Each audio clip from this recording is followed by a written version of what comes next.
Live across the world, Shits and Giggles, and the host of the show, Liz Toff.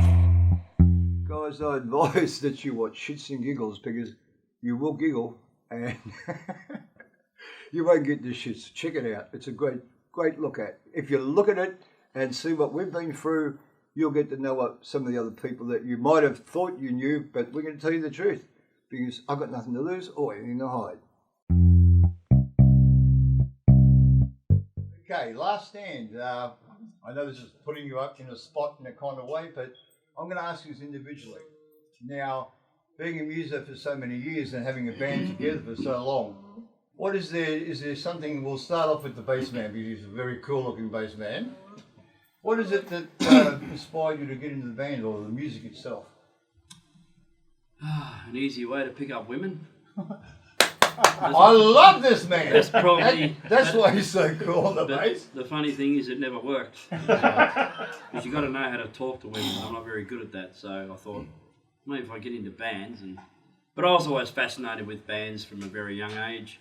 Saw my first band when I was still holding my mother's hand at a place. Do you remember what they called, I think? Oh no, I can't remember who it was, but it was at the Prince's Park, the old Carlton footy ground. It was a World Fair sort of thing going on there, and they had a band that was right in the middle of the oval, and you could walk around the whole thing, and I was absolutely fascinated. And that's when it all started, and I used to frequent music shops. Why did you pick bass though? Well, really, because I thought I wasn't clever enough to play guitar. I thought bass would be the easiest one to do. Don't have to, you only got to learn notes, not chords. But you have to have a good groove, and you obviously got the groove. So. Well, yeah, I always thought I had a natural knack for playing music. Does he ever stuff up? Oh, Never. we all do, mate. It's all on. Tell us your story. Now you've been with the band for only 12 years, so you're the shortest member. Yeah, no, well, I got into music, loved music from a young age, the same as him. But I actually ended up playing in my bedroom for the first 10 years. Before I You taught yourself? Yeah, just self-taught. Wow. Just learn off records and stuff. Just pick it all up as you hear it. And, I couldn't do it. I'm a DJ. I can make mixes, but I can't do that. And just got into bands and eventually ended up with these guys. And That's it's great. just kept going, and it's great. And you love it? Playing stuff that I love too. So. Yeah. Sure. It's horrible when you got to, like, if I get a gig, they say to me, play ABBA if they have to. I go, no, I'd rather not work. Oh, you know? yeah, ABBA. We actually play an ABBA. We do play an ABBA song, believe it or not. And I bet they go off. Do they go off? Do they go crazy? Yeah, we do a rock version of Mamma And Mia. how many times have you gone, fuck, not this again? They go off every time we play it. They go nuts. Now, there's a statement already, that T-shirt. I love it. Both ways. Oh, double banger. There you go. Front and rear. Now, tell us, how did you start singing and what made you I started singing when I was 8 years old on stage. 8 years old? In old theatre cabarets and all that sort of stuff. So you started With a professional. Belgium lady where we lived in a little town called Nattymuck. She always used to do little cabarets and all that sort of stuff, and she wanted kids to go on stage. So Amazing. I sort of got there with all the other kids and done it, and I sort of learnt to throw your voice out and all that sort of stuff instead of I can blow How up to a few pronounce things. you to the back room. Yeah, and I started off from there, but I just enjoyed it in that particular way. I just went through that. Came down to Melbourne, worked at the Pier Hotel in Frankston. Worked at the Pier Hotel in Frankston there, watching all the bands up there, and I was working behind the bars up there. And got me then I moved back town home, and I jumped into a band down there, and just they said, "Where you been?" I said, "I've been down fucking Melbourne." Why? He said, "You should be up here." So married my wife. My wife didn't give a shit. She said she was happy, just get out and enjoy yourself, and I'm still with her. And she just lets me go and do the band, and then we got that. And She told me, if you want to go for the whole weekend, you can go for the whole weekend. But yeah, I've met a few blokes. These blokes are great, and I'll get on with them. Stop it. They just made it. You put it that way. But anyway, but I'm pretty happy with the way things are going. And you can still sing. How many years have you been singing now? Oh well, I'm 60 years old now, Right. and So you spent half your life, from 8 years old, 8 years my old. God. All his life. Yeah, you've But, been... I thoroughly enjoyed it and loved Well, I and, could see your face when you were singing, that you had feeling even when you were just rehearsing. oh, yeah. You know, people are into it, you know. I've got an 84-year-old dad that comes and sees me, and he taps Awesome. on the floor and all that sort of stuff. So he's 3 parts deaf, but he still comes up and sees his son playing. So I think I'm 3 parts He- deaf. I don't got And he's happy as a pig and poo to come up. But he enjoyed it, He does, yeah. and he's proud of you. Yep, he is. That's excellent, mate. Now you've got to tell me that outfit's great. So you know you play with Sherbet, right? No, just Good kidding, call, mate. mate. I like it. I like That's a it. blast from 1984 and it still fits. 84, Yeah. and you still fit in it. Still you fit lucky in it. bloke. Buttons are a bit tighter than So they what used to started be. you off in this madness? I was always fascinated by music and guitar for some reason. Because I thought, lead guitarist looked pretty cool. I thought I wouldn't mind doing that. So, again, taught myself. Watched Countdown on TV to see where people were putting their fingers. Oh, are you serious? That Serious? would've been pain. Walking Just to trying music keep shops to watch people play and memorise it and go home and try that. And So you're a bunch of music that taught yourself and you can play this good. And people go to school to learn this shit. I think And they that's walk funny. away and they can't do it. crazy, yeah. But I've seen people have a good time and putting smiles on people's faces. That's the reward. Yeah. Seeing Yeah, people have people fun. bopping around. That's where it's at. Exactly. I'm with Yeah. you, mate, because when I had 2,500 people dancing in front of me, there was no better rush than you Oh, yeah. got them going. Absolutely. And when you're playing in there, people are going, And you just feed off the vibe, Yeah. the energy, and you just, there's nothing better, I don't think. oh, it's great. Yeah. So you wouldn't change your life if you had a chance to? Oh, no way. No, I've had some good experiences too. Roll them off. Oh, I can imagine Sky. some of the things We that got you've the always band been I up was to. in, got to support Skyhook years ago. And that's a plus. That was. Shell was a good mate of mine. Oh, really? Yeah, he used to come and see me. I've got some photos at the front, but Oh. he came. It was so funny because I was sorry guys, got to tell this story though. Oh, yeah. I was sleeping with a girl called Shirley, and she was gorgeous. And Mum came to my door, knocking on the door, going, "Shirley's here." And I go, "Let her in." No, she said, "No, Shirley." I said, "Let her in." No, not the girl, the man. Shirley, as in Storm. Shirl. So I walked. Oh, sorry, Shirl. And he bought me jukebox in Siberia. He wanted me to have an opinion on it. Yep. Did you think it's awesome. awesome? Cool. And I said, I don't like it myself, mate, but the Wombats, definitely 8 out of 10. Yep. And it went number 1. Yeah, that's right. So I was wrong, but it doesn't matter. Yeah. All different sorts. Well, Now, this is the mastermind, right? Ah, look at that. I mean, anyone who wears a hat like that's got to be cool. Cool, that's it. Now, come on, mate, you put this band together? No, I suppose we did. Me and Noel here. Yeah. No, I spent the first 30 years in Melbourne when we moved up. When I was 30 up to Natty Mark, I swore I was never going to be in bands again. Had enough. Couldn't Then, get rid of it? It's in your system. they were looking for a guitarist. Way back, he was looking for a guitarist, and what the hell, why not?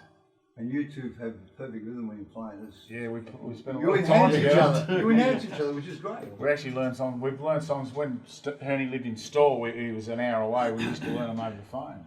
How many songs have you guys learned together? Oh, fuck. Hundreds? We play 4 sets of 12 in a normal show.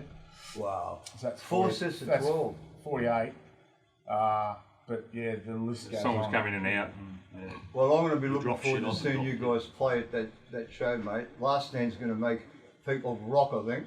And then by the time they leave, they'll be going, well, I like this band, and I think Last Stand will be one of the favourites too. Well done, guys. It's Thanks, been an mate. absolute pleasure meeting you, and I want an autograph poster so I can put it up on my Hey! wall after the rest of the full stand. Take care, guys. All the best, and hopefully we'll get to see you play very shortly here in Melbourne. Awesome. Thanks, mate. Les. Thank you. Thank you.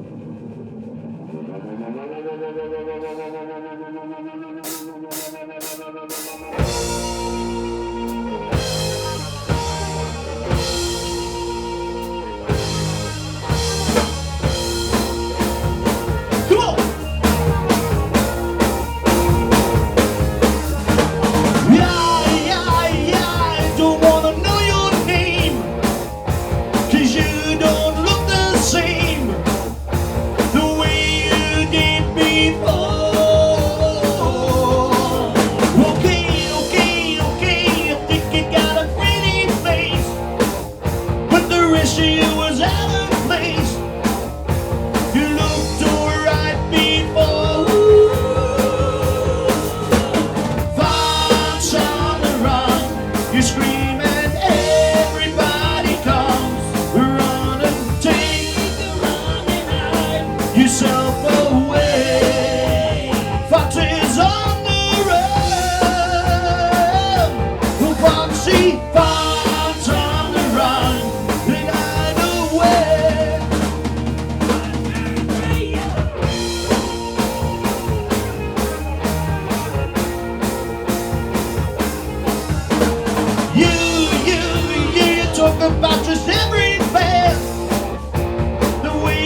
scream and everybody comes running. Take a run and hide yourself away. Foxes on the run. Foxy fox on the run. The night away.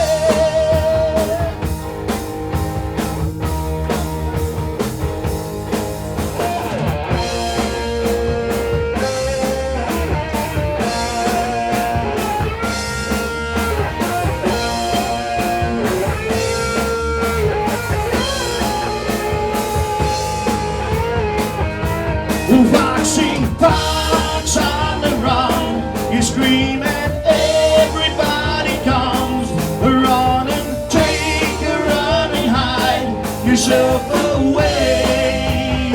Foxes on the run. Foxy fox on the run. The night away. On the run. Fox on the run. The night away. On the run. Fox on the run. The night away. On the run. Fox on the run. The night away.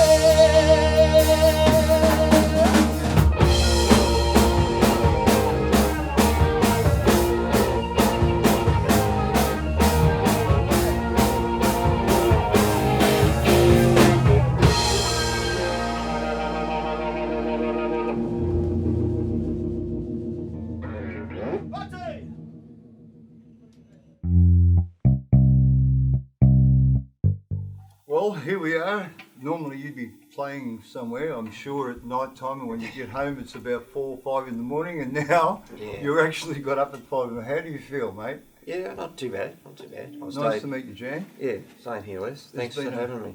There's been a lot of talk about you, and all been good. All dodgy, of course, yeah.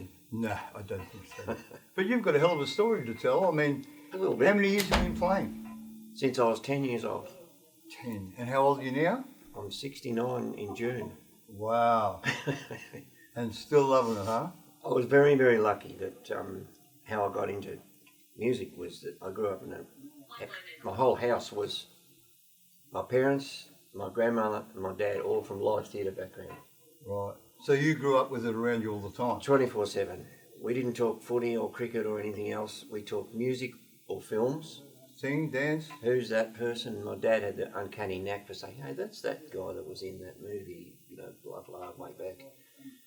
So, anyway, Mum and Dad came out here, did the £10 tourist deal in 1952.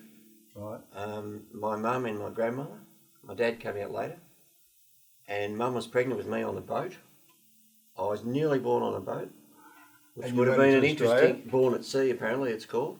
You get, and I would have got an English passport. But anyway, hit Fremantle, which was the port then, straight up to Subiaco, bang. I was born up there and lived there till I was about 7. The work situation was pretty skinny, so we bailed out of there and came to Victoria. And what made you pick the guitar as your weapon? Well, because my mum, I'll go back. My grandmother started this whole thing. She was in a dance troupe in England with a girl or lady called Catherine Dunham,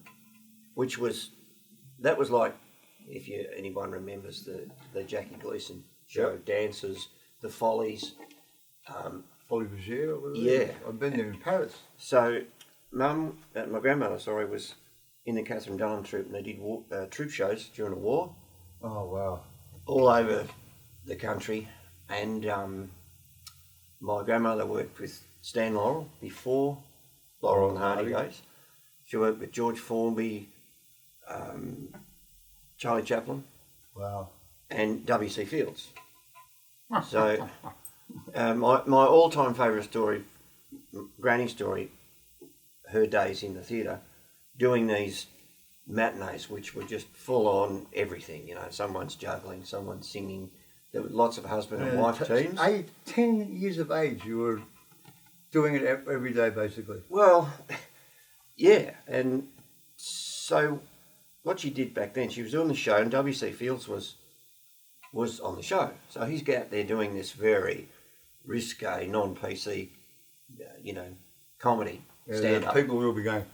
And the stage manager was a pretty straight, sort of boring dude, and he wasn't liking it because it was family He was stuff. backstage freaking out. This is like 1920, 1930 or something, So WC Fields had a rider which was a big steel milk churn full of pineapple and vodka. So he'd drop a pint glass in there, go on and do his stand-up, jokes, and people are just dying in the aisles, And he'd wolf down 3 or 4 of these. He'd go back into the wings, get another one, come out, where was I? Anyway, one day the stage manager, he's had enough of this. He tips all the pineapple and vodka out, fills it up with straight pineapple juice. WC Fields comes back in. Here's my granny there, she's like 17, with her little dance troupe. 3 or 4 girls, they used to do the Tits and Feathers show and stuff, hardly anything on. Then go to church on Sunday and say, sorry, the rent was due. Great excuse. You can't knock that. So he's filled his thing up full of pineapple juice. WC Fields goes on, does his show, comes back, he's got 3 or 4 of these. Nothing's happening. He comes back off stage and everyone's thinking, oh shit, what's going to happen here? It's going to be on. And there's my granny, she's like, oh, this is WC Fields, it's God, He comes back out and he stands in the wings and he looks at the stage manager and he says, who put pineapple juice in my pineapple juice? So, I'm not getting the buzz. So she went through the war years doing all that stuff, and then. So you grew up in a family of entertainers. And Mum ended up dancing. She was a Tivoli girl, which was a big deal in Victoria. Well, Tivoli girls had to be the best because to get into that dance troupe, you couldn't be just a dancer. You had to be a professional and be really good at it because synchronicity and everything else. Oh yeah. They were well known, renowned. They owned your bum for 6 weeks. You had to be legs up to here, not married. The whole gig. But kick above your height. Yes. From one standing position, which I can't even imagine getting my leg up to my shoulders, not less, That's right. So anyway, and then it rubbed off on you, the whole family, the whole tradition, and you picked the guitar to play. Yeah. Well, how it happened was, Dad bought my mum an acoustic guitar, nylon string, similar to this, for her birthday. I was 10. Wow. And it's in the corner, looking at me, and I think, I might give that a fang and see what I can do, So I picked it up and messed around for a little bit. How long did it take you to get your first chords? Ages, or did you just pick it up straight away? I played for a while, then I put it down, and I went back to it when I was 12. And then, so I got carted off down the road in South Melbourne to a teacher, and I was classically trained for 5 years. Like awesome. One-on-one, really full-on stuff. So your parents let you go and play what you wanted to and get taught as well by someone who could do it? Well, yeah, we're doing stuff like this, like...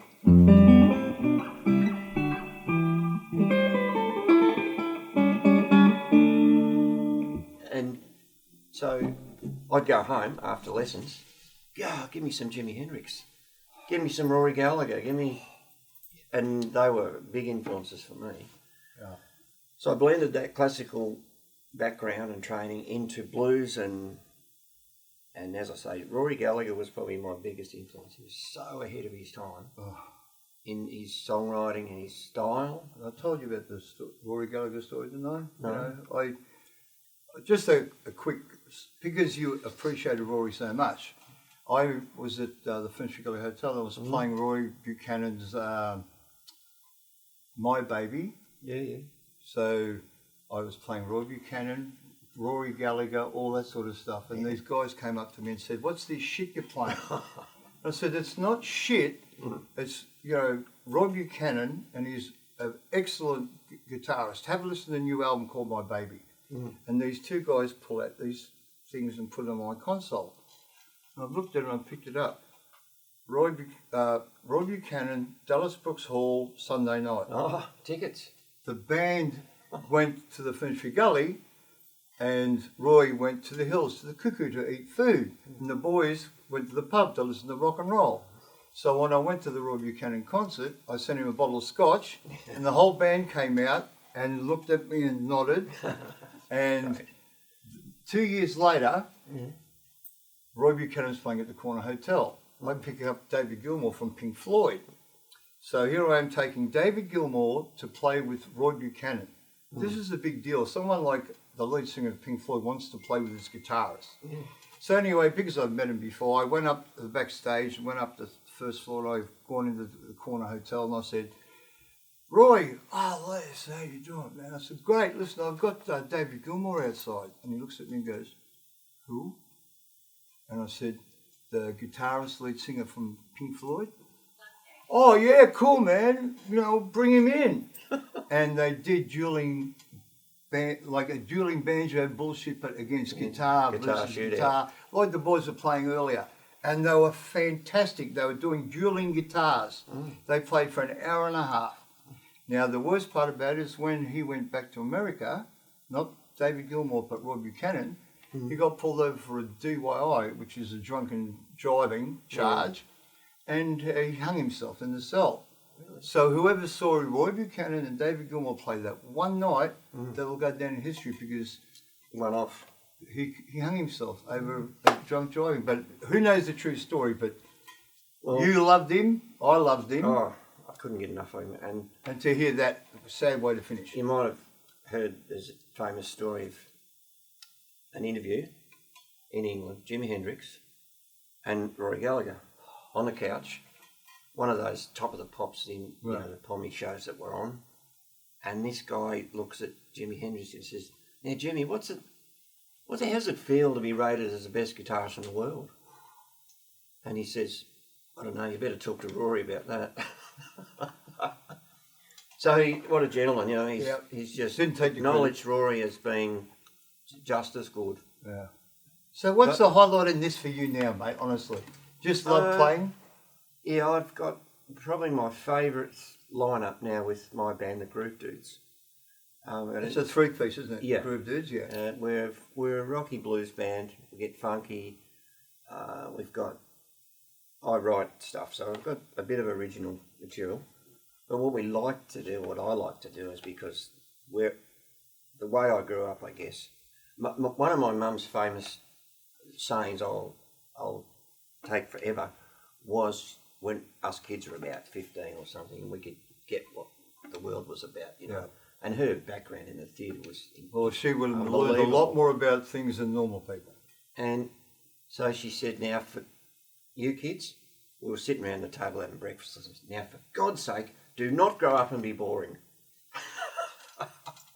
So, well, yep, I don't think that's going to happen in this house, you know. My mum, when she stopped dancing, she went on to be a dresser and a wardrobe mistress. So a wardrobe mistress takes care of catastrophes backstage. Right. Split your pants in the middle of the show, race off. Could have used her if you She would literally be, stitching you up. And especially with the time restrictions. Yeah. So she would be a dresser to principal performers who'd come out. And one day, Shirley Bassey was touring. I love Shirley Bassey. So she's in the dressing room every night with Shirley. One night, Shirley comes in on the couch, says, "Fuck it, Trish. I can't do it tonight. I'm knackered." And she's a rough diamond when she talks, you know. And Trish, my mum Trish, "Bullshit, Shirley. Get this cup of tea into you. Here's my mum lecturing Shirley Bassey. You've sold out every night." And she goes, "Yeah, you're right, Trish. Yeah." And on she went. Would love to have recorded that little. I would have loved to have met Shirley Bassey. Tom Jones is one of my heroes in Shirley Bassey. Yeah. If you were going to go and release a record now, what would you label yourself? What style of music do you play? How do you want to be recognised down the road, basically? I don't know. I suppose I like to use rocky blues. That's sort of how I promote our band as a rocky blues band. Let's start.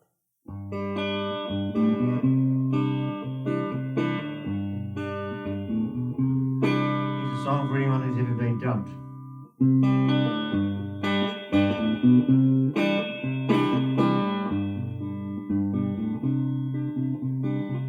I just got me a dear John Little. Apparently, we are now friends. I just got me a dear John Little.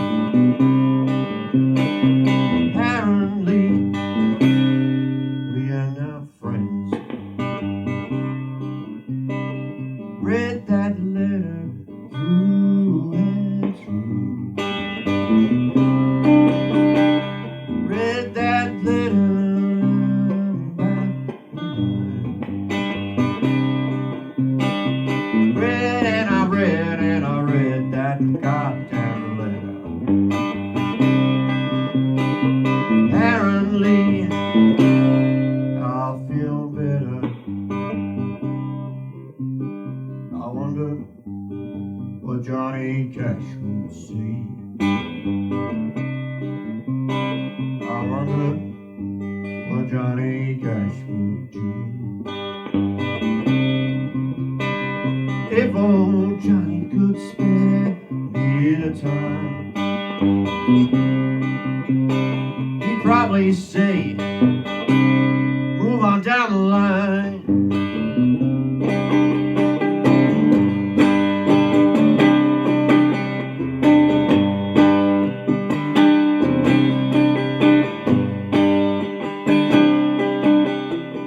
I just got me a dear John letter. Apparently, we're not friends. I just got me a dear John letter. Apparently, we are now friends.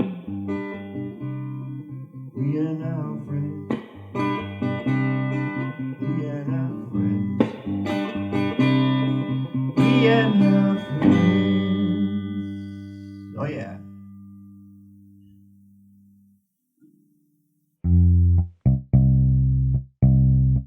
Ladies and gentlemen, Peter Axford.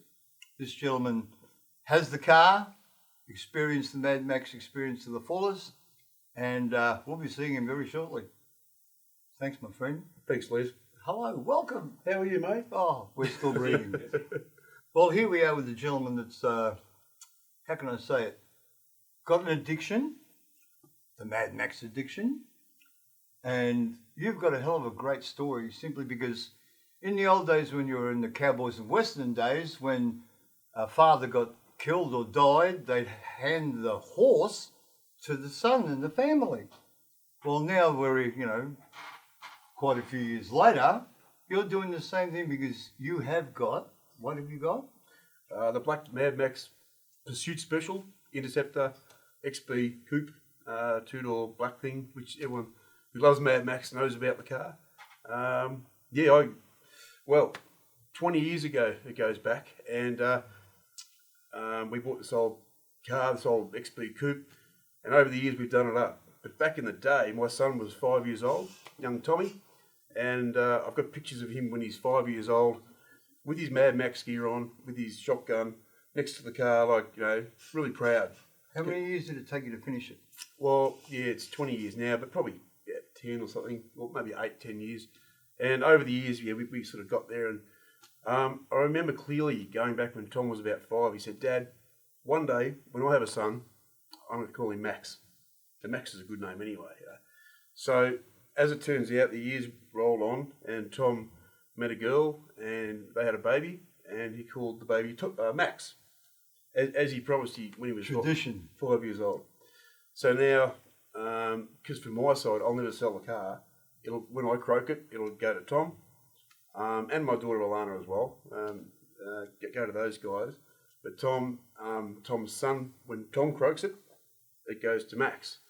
I sort of worked out at the time, might be 60, 70 years from now, when young Max gets the. And how many people will be thinking about that car, looking at it and going, wow. Well, yeah, and I mean, it's almost full circle, like the fact that you think 60 years from now, 70 years from now, when Max does get the car, it'll be worth a fortune. That, and there'll be no fuel. So Max will be, well, there won't be fuel, will there? They could be battery operated. It Who could knows? be, You might yeah. have to do a conversion, whatever. That's But right. at least you'll have one of the originals that was first built. That's it. That's it. So the way I was thinking was, it'll be Max driving the coupe around with no fuel, and it's kind of funny how it's all ended up in that direction. But yeah, the fact that I just want to hand the legacy down, my passion, and Tom as a boy, and to his son Max, which is really, really cool. Yeah. So Mad Max has been a part of your life now, and now the whole family's into it. Yes, indeed. And what was it? Was it the movie itself when you first saw it? Does it blow you away? Oh, yeah. It was like nothing else I'd ever seen, and I'm sure all the Mad Max fans out there are the same. Where you came out of the cinema, and I just thought that was the most amazing thing I've ever seen in my life. Mel Gibson, Jessie, the most beautiful girl as a young guy watching these guys and how he loved her and how he fought for his wife. And I, throughout my life, I've always pulled on the strength and bits and pieces of the movie to get you through hard times. It sounds a bit weird, but maybe you guys can resonate with that. The movie's just got there's some core thing where it just resonates with your soul. And well, you'd have to agree. Let's face it, here in the Australian movie industry, we've had a lot of great movies, but even though they were good, when Mad Max came out, it changed the whole scene. Yeah. Because for the first time an Australian movie came out and the whole world sucked it in. Yep. The Americans went crazy. Mad Max finally did something Australian that went worldwide. Yep. And you're a part of it. Oh, look, I'm just honoured to be a part of it and get to meet all these great actors and awesome bunch of people and meet you guys all the way through this. So I would never have gone this far with my hobby and my passion as I would have. Hobby, I noticed this stuff over here. Yes, well, Pete Robinson's got a magnificent collection, which I guess we'll show after, but I've got some signatures and all this stuff, and just being around these guys, just around the actors and like Vince Gill. Did you ever feel that mood or that sort of vibe in any other shows? I mean, not your normal car show. No, I did. No, Mad Max was it. And then Mad Max 2 came out, and that was fantastic. It was just, it just got even better. It was just awesome. Well, 1 and 2 are my favourite. Yep.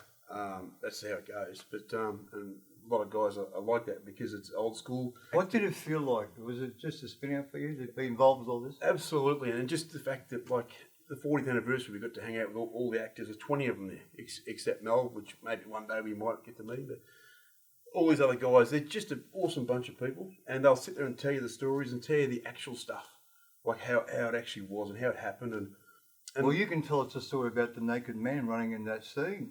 Well, that was Willie Wild. And they played with, what, Old 55? Exactly. Yeah. And Willie, he talks about Who was that guy naked? Yeah. Everyone's going, now you know. Now you know who it was. Willie once said, he said, every time I go to a Mad Max reunion, I say to the guys, I say to Miller or someone, that without my opening scene, this film would have been nothing. That's Willie Wild at his finest, like just a classic. He's a funny guy. He's a funny guy about it. Now, what's the one thing, mate, that's going to, doesn't matter how long we live, what's the one thing, besides actually sitting in your car, driving it, when you pull up somewhere, what do people say to you? Oh, it's just, they just jump the car and have a look at it, and I'd jump out and let them sit in it and let them appreciate the moment. Oh, that must be great. Always. Everybody always. with the cameras, look, I'm in it. And you just got to, because I'd be the same, and you just got to share it around. And you can't be wanky about it. You're not a Mad Max holder, you share with your 100%. You've just got to let them just enjoy it and make the most and go for it. And if someone wants to go for a spin, we'll work it out. We'll take them around the block. And all the boys in the club, they all love it just as much. Absolutely. And there's a passion that you've got and created amongst you that I don't think you see very often anymore. Yeah. All the Mad Max guys, awesome bunch of people. They really are. Every one of them, all on the same plane. There's no egos, no bullshit. Just good bunch of people, And love it. So you're a Mad Max fanatic. Indeed. You've got a car that people wish they could drive, and your family going to have it generation to generation. Yep, I sit in the shed and the car's just parked there. And that's fabulous. And I know it sounds, I'll be sitting there at the bar in my shed and I just look at it and I go... Bar in the shed. Take note, this man knows how to live, right? He's got a bar in his shed. And I'm just like, I just love you. I just can't ever stop looking at it. I understand. I just love it. I love my Cadillacs. There you go, same thing. It's that thing, and a lot of blokes have for their cars, that passion, that love, and that's why they've got that particular car, because it's the shape, it's something when they grew up that their dad had, or whatever. You don't see many cars like that these days. That's right. That's brilliant. Yeah. So that's how we got to where we are today, and love it, and I appreciate you having us today. And as I got told, all you guys have got the same passion, but you don't bitch, you don't argue, you all believe in the same thing, and you have a good time. Yep. And that's what's missing these days, Yeah, it's just about sharing the good stuff, the good times, and everyone just, that Mad Max 40th was probably one of the best things I've ever been involved with. It was, and And it was a hot day, and it's almost going back to, it was raw, things went wrong, you know, all this stuff happened. If it didn't, it wouldn't have been a live And gig. it was very much Mad Max filming style where it all just happened. But at the end of the day, it was this awesome thing, and it's documented forever. You've got the car. Now, tell me one thing. What was the one thing that stuck out the most? The one thing you really loved about Mad Max? Is there one thing, or is it just all the stuff?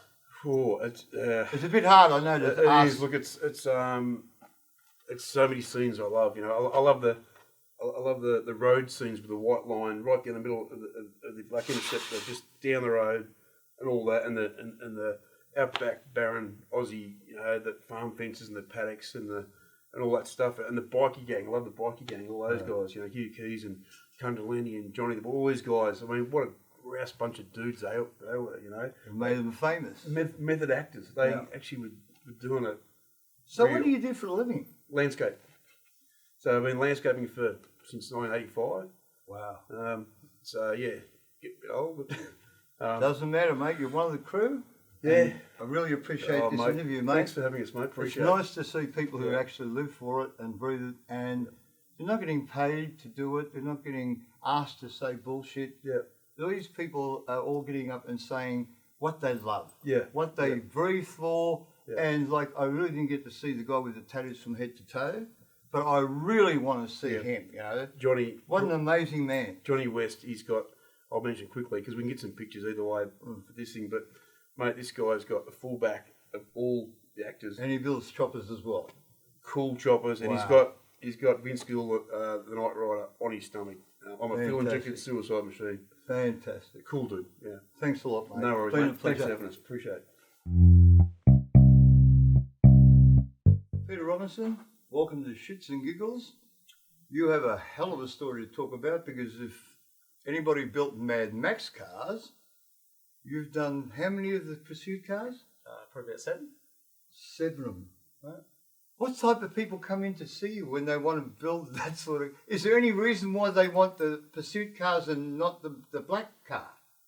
Well, for a start, the interceptors and the yellow Falcons are a lot cheaper to build. Right. So what's that mean, roughly? Well, you got to buy a coupe first, Right. and they're pulling really good money. So you've got to have good money to buy a coupe. So And if you want to build a really good one, you want a good well, car to start with. it's always good to have a good starting base. But Yeah. most of the cars that I've painted for guys, they've already had these cars, and basically just said, look, you know, we love Mad Max. We heard you're the man to come and see. So yeah, basically they just give me a car, and I just do all the bodywork, paint, give them back the car, they put it together, and it's a Mad Max car.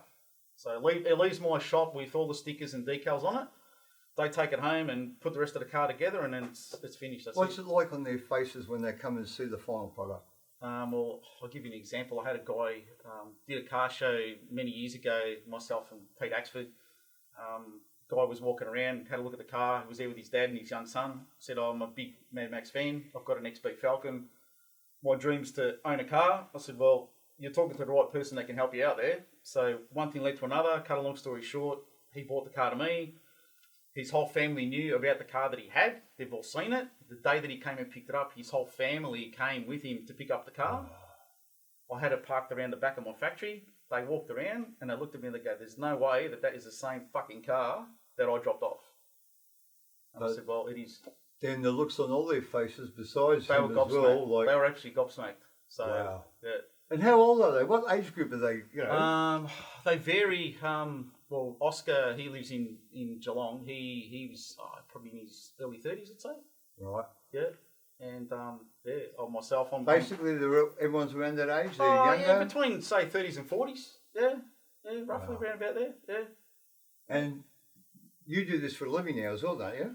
I used to do it full time. I'm a spray painter by trade. Right. I kind of got out of it, but I still do it dabble in it on the side. I'm actually building the the car boys myself. and someone comes up and talks to you, and then they talk about a project, then you'll take it on maybe if it's interesting enough, or Yeah.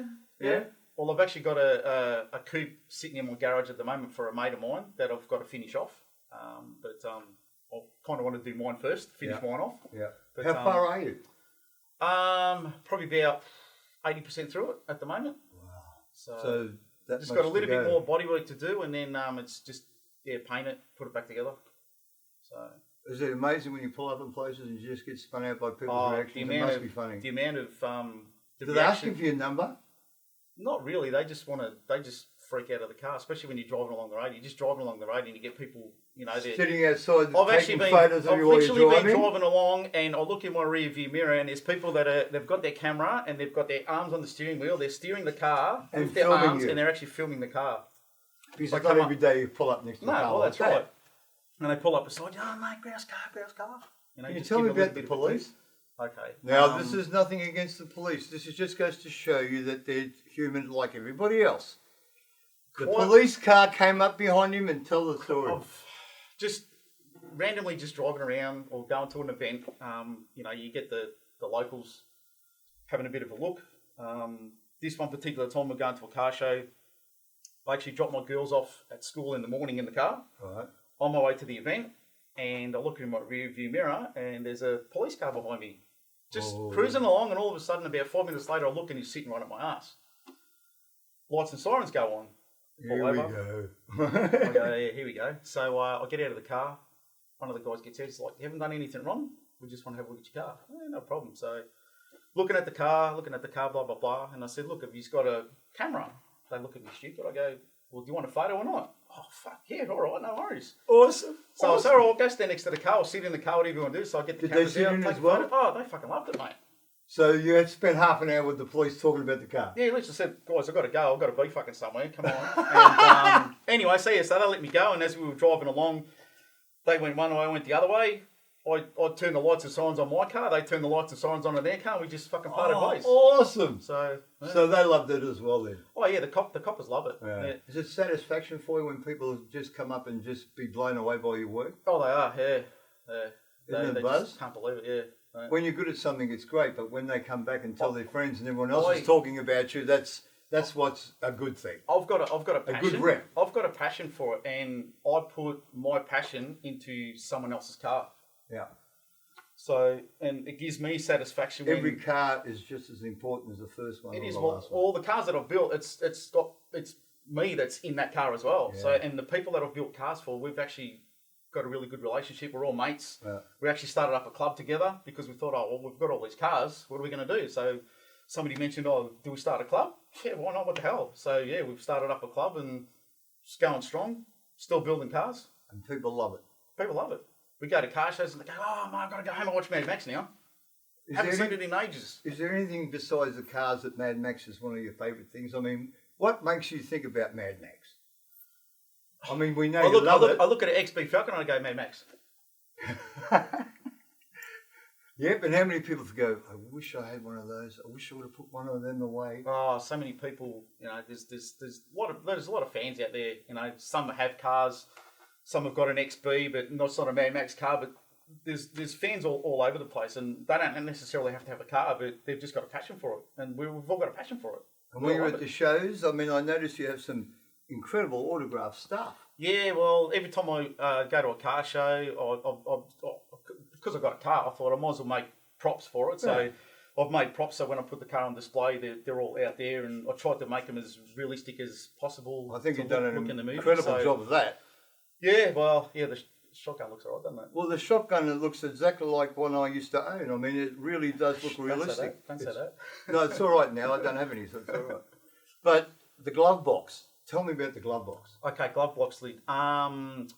Myself and Pete we still are involved in doing a documentary about Mad Max, and every actor that we've interviewed, I've taken this glove box off my car to get them to sign it. So when my car's finished, I'm going to put the glove box lid back on. So then I've got all the actors' signatures on my glove box there, part of the car. History. Yeah, history. That's fantastic. If there's anything else that you'd want from Mad Max, what would it be? Probably meet Mel. That's it? Yeah. I understand, because that glove box has not got his name on it. It hasn't got it on there, no, but I've met all the actors that we've met and spent time with.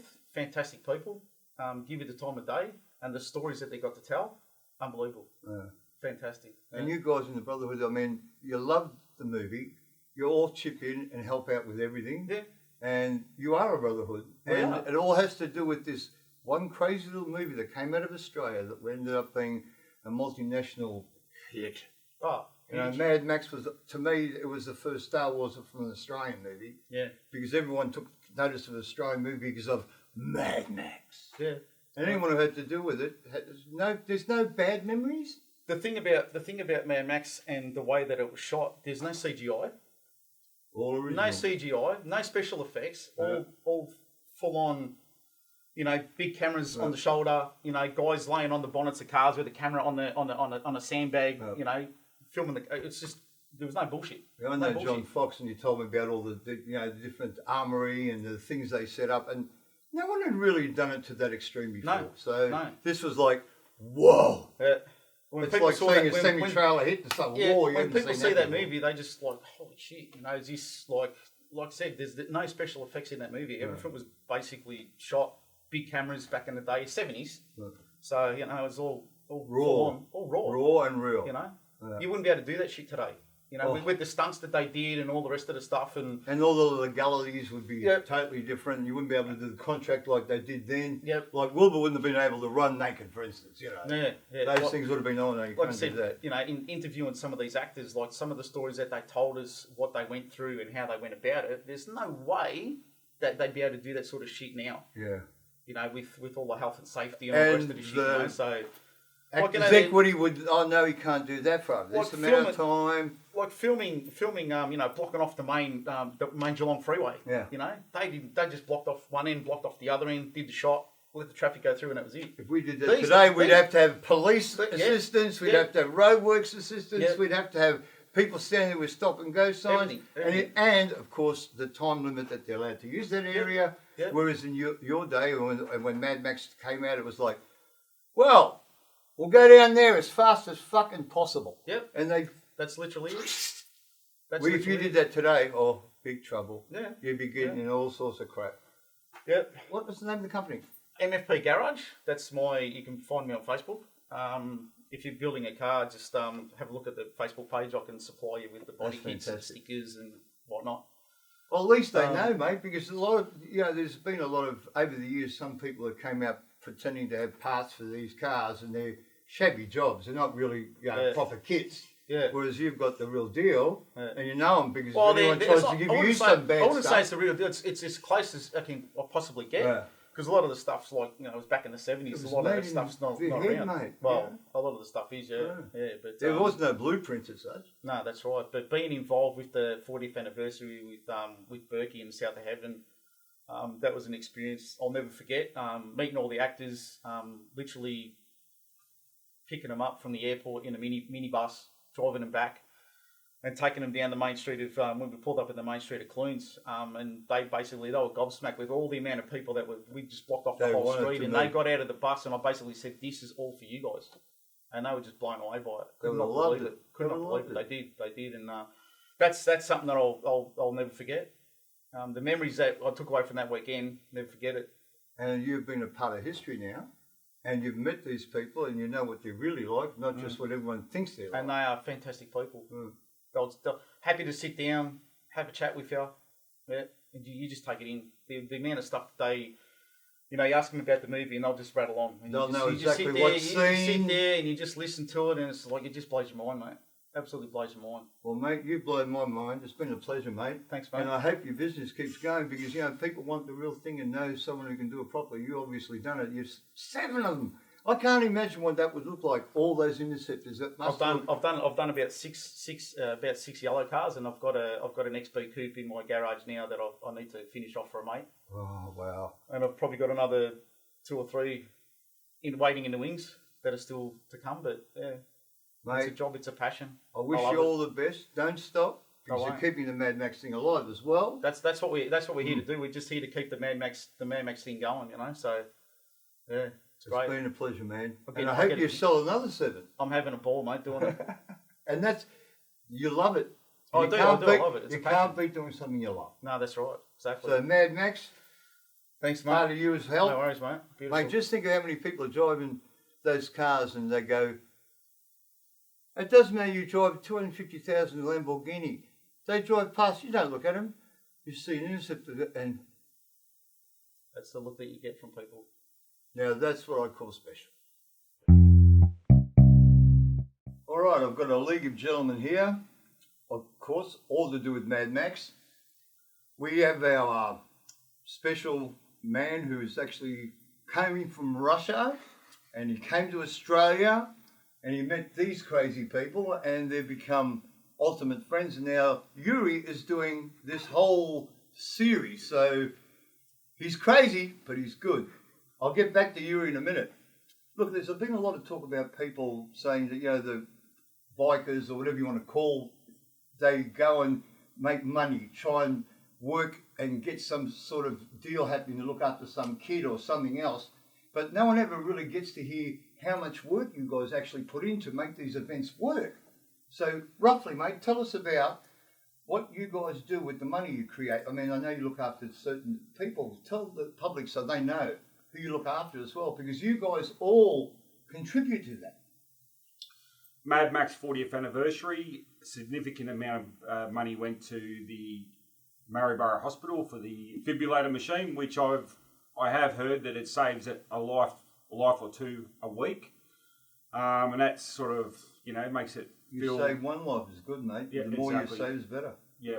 Well done. So the money we raised from that event and we gave to the hospital, it's paid off. Yeah, they've got extras as well, apparently. Yeah. So if there's something that goes down again, they've got more machines to help people survive, whatever, you know. But the reason whose why idea was it to come up with that? one? The reason why it went to the hospital is because in the past we've given money, right? And this is nothing against any charity, but we've found that they only get a certain amount, because once they take the admin fees out, they only get a certain amount. So we thought, okay, if we're going to bust our butt, let's go in a different direction. Let's make sure we know where it's going. Yeah. I agree totally. So some went to Young Diggers, CFA, and CFA. We sort of spread it around the whole lot of the Maryborough community. I've seen a few people doing it, and like it was a Lost Dogs Home, for instance, right? They created $100,000 for doing this event. But after administration, food, transport, blah, blah, blah, they actually only got 40,000 out of 100,000. Now, to me, that stinks. At least with you guys, you're helping humans, which nothing against dogs. I love dogs, but you're helping humans.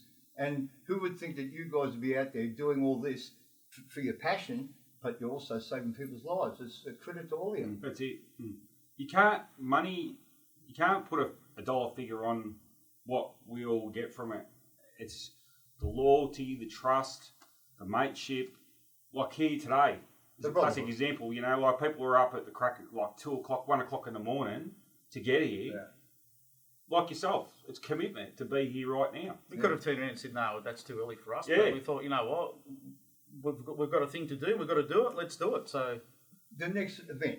When's the date? What's the details? Okay, so basically it's Weekend with Hooks, and Rog has been a good friend of ours. We did the Dewey Hungerford Memorial, right? We did that, and Rog come along to that, and he's also coming along to this one. This is about his birthday. This picture here, Pete, did you want to explain? Basically, a bloke by the name of Melbourne, who's also a part of the group, he's an artist. And one night I was talking to Peter Axford and said, "Oh, we need this idea." Oh, he actually rang me, didn't you? And so he's got this idea, and he managed to draw a little bit and email it over, and we had a look at it and gave it to Melbourne. And within 24 hours? This came back. 24 hours, this come back, and that's what Melbourne had plucked out of Peter's head.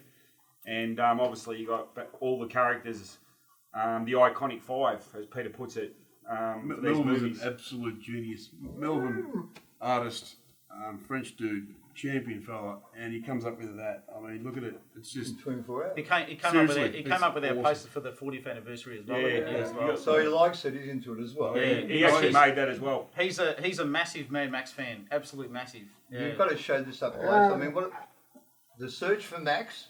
Yeah, so that's released. That's all about the 40th anniversary that we did. It's out. It's already out. You can buy it online. And it's basically the whole Mad Max event from the very start to the finish.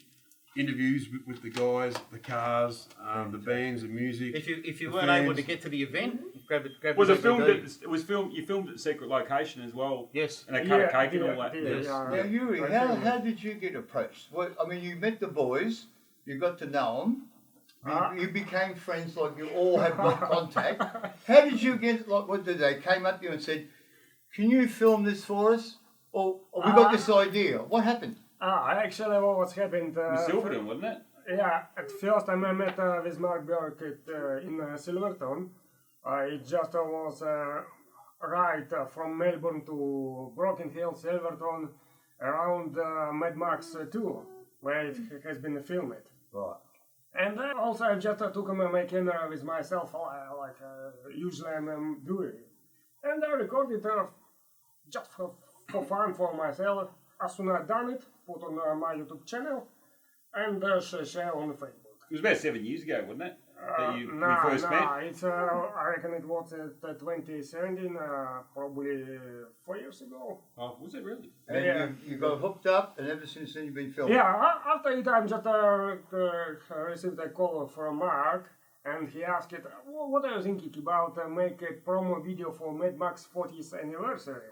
Okay, it sounds good. And now you're doing a whole series. Amazing. As soon as I finished with this one with a promo video, again I had a call from Mark, and he asked me. You stuck with it. Yeah, he asked me, listen, what are you thinking about being main operator within this event? No, that would have been a heavy thing for someone to come up and go, we want you to do this whole thing. It wouldn't have been easy. Gone from doing something small to something exactly. And this bloke will lay in the middle of the road on the line. You are talking about Steel Warriors. A little production we did a little while back, and belt down the roads, all these Zeds and the Mad Max cars. But you know what? It amazes me how a movie can pull so many different types of people together, and yet still have such love for that item. I mean, I know some people collect stamps, and some people have gone with to the wind and all that sort of stuff. But you know, to me, what was it? Born New Wild, you know, that original biker film years ago. Easy Rider, right? Yeah. Now, when that came out, I was blown away. But because of that is why I ride a bike today. Yeah. And you guys all love bikes, you love cars. And Bikes, from cars, all parts of the world, you all get on. Yeah. So that's a pretty remarkable thing. Is there anything you guys want to say that you want the public to know? Well, this event is on the 24th, which is it will start on a Friday night. At 4 o'clock, the gates will open.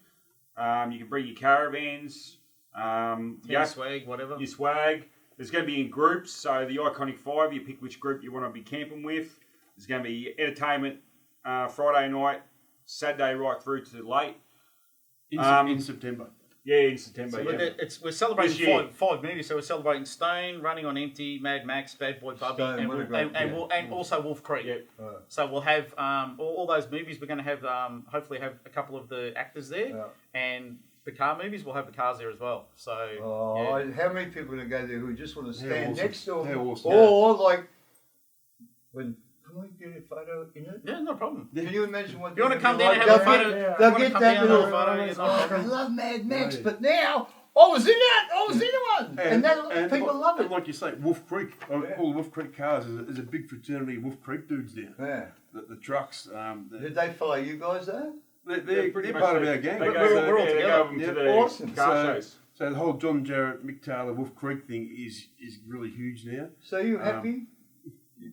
Seriously, to have yeah. It just fell in your lap, Yeah, and I'm you're going to happy. do a part of history, one of the greatest movies that Australia's ever made, that made us famous all around the world, and now, when people watch this, they're going to find the insides and hear a few stories that they don't know about, and you could be doing Hollywood next. But if you do, I want you to take us with you, all right? Ecclesia, Austin in Hollywood, yeah. Yeah, so if whoever buys it, part of the sales for the DVD go to the actors. Fantastic. That's something that we worked out when we got them on board for the event. That's something that we worked out. You don't care about one thing; you care about the whole package. Because the event was about them, so we thought we've got to give them something back. Yeah. So that's what we can give back to them. So like all the sales from the DVD, percentage of that goes to the actors. That's fantastic. I don't think I've heard that being done actually. They loved it when they got their first check, didn't they? They did, absolutely loved it, yeah. Well, imagine all those years they've worked and they've done everything, but everyone knows they're there, but they've never seen anything. And look back in the Now they get a little bonus. That's right. Yeah. Which is always handy, you know, and especially saying, "I got this for Mad Max." That's fantastic.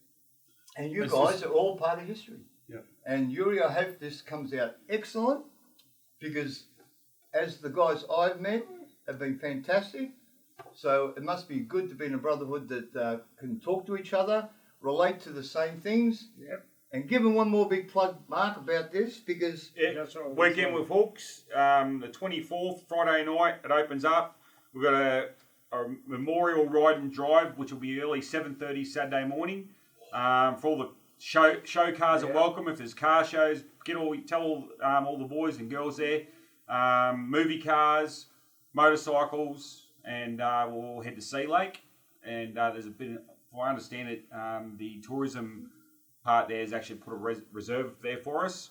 And then we'll be there for half an hour, and we'll head back, and we'll park all the bikes and cars in the main street and have a good time there. So basically, the idea for the cruise and the ride was basically to celebrate the life of the ones that have passed. Yeah. That's our way of, you know. Well, gentlemen, all I can say is I wish you all the best. I'm going to be there. I'm your MC, so I'll be introducing the bands, which is my favourite thing on the planet anyway. And now that I've met you guys again, and there's so many other gentlemen I've met, I know it's going to be a fantastic weekend. And the only thing is, I'm going to put it on Facebook and promote it myself. But anybody out there who's watching, remember that. Tell your friends why you don't want to miss out on this. This is a piece of Australian history, and these are from the people who are been there, done that, seen it all, and know it all. No bullshit, just down to earth good times. See you there.